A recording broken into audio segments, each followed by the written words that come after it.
Uniform civil code पर पूरा देश चर्चा कर रहा है, इसकी जरूरत को महसूस कर रहा है। उत्तराखंड में नकल माफिया पर सख्त कार्रवाई की गई है।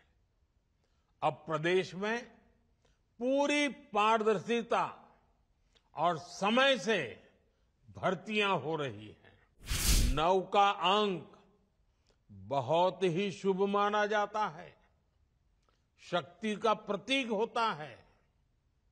आज मैं आपसे और उत्तराखंड आने वाले यात्रियों, श्रद्धालुओं से 9 आग्रह करना चाहता हूं। आज उत्तराखंड ऐसे निर्णय ले रहा है, ऐसी नीतियां बना रहा है जो देश के लिए उदाहरण बन रही है। उत्तराखंड ने गहन अध्ययन के बाद यूनिफॉर्म सिविल कोड लागू किया, जिसे मैं सेक्युलर सिविल कोड कहता हूं।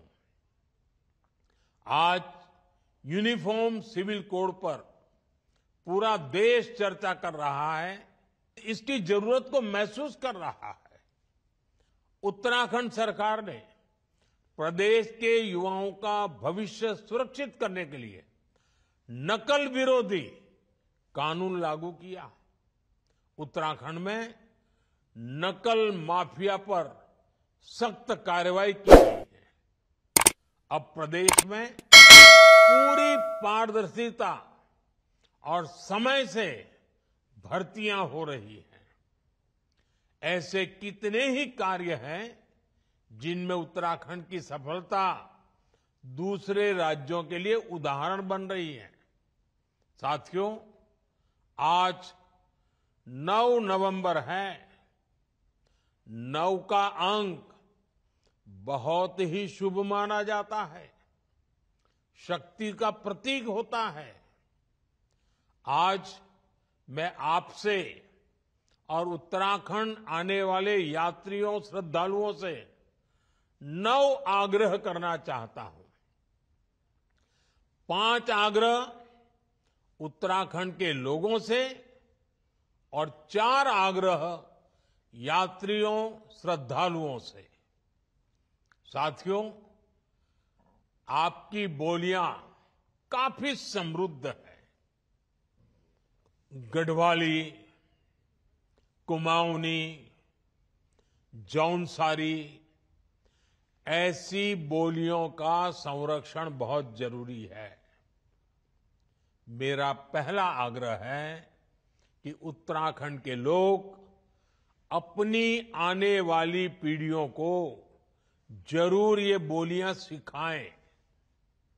ये बोलियां उत्तराखंड की पहचान को मजबूत बनाने के लिए भी जरूरी है। देवभूमि के लोग प्रकृति और पर्यावरण के कितने बड़े प्रेमी होती है, ये पूरा देश जानता है। उत्तराखंड तो गौरा देवी की भूमि है और यहां हर महिला मां नंदा का रूप है। बहुत आवश्यक है कि हम प्रकृति की रक्षा करें। इसलिए मेरा दूसरा आग्रह है, एक पेड़ मां के नाम। हर किसी ने इस आंदोलन को आगे बढ़ाना है। आजकल आप देख रहे हैं, देश भर में ये अभियान तेज गति से चल रहा है। उत्तराखंड भी इस दिशा में जितनी तेजी से काम करेगा, उतना ही हम क्लाइमेट चेंज की चुनौती से लड़ पाएंगे। उत्तराखंड में तो नौलों, धारों की पूजा की परंपरा है।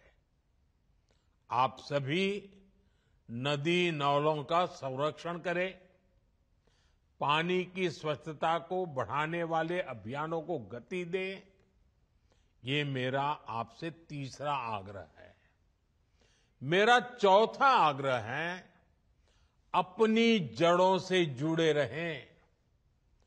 अपने गांव लगातार जाएं और रिटायरमेंट के बाद तो जरूर अपने गांवों में जाएं, वहां से संबंध मजबूत रखें।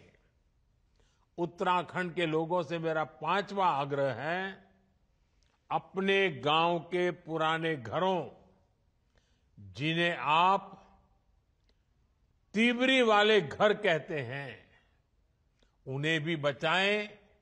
इन घरों को भूले नहीं। इन्हें आप होम स्टे बनाकर अपनी आय बढ़ाने का साधन बना सकते हैं। साथियों, उत्तराखंड आने वाले पर्यटकों की संख्या हर साल बढ़ रही है और देश के कोने कोने से आते हैं, विदेशों से आते हैं।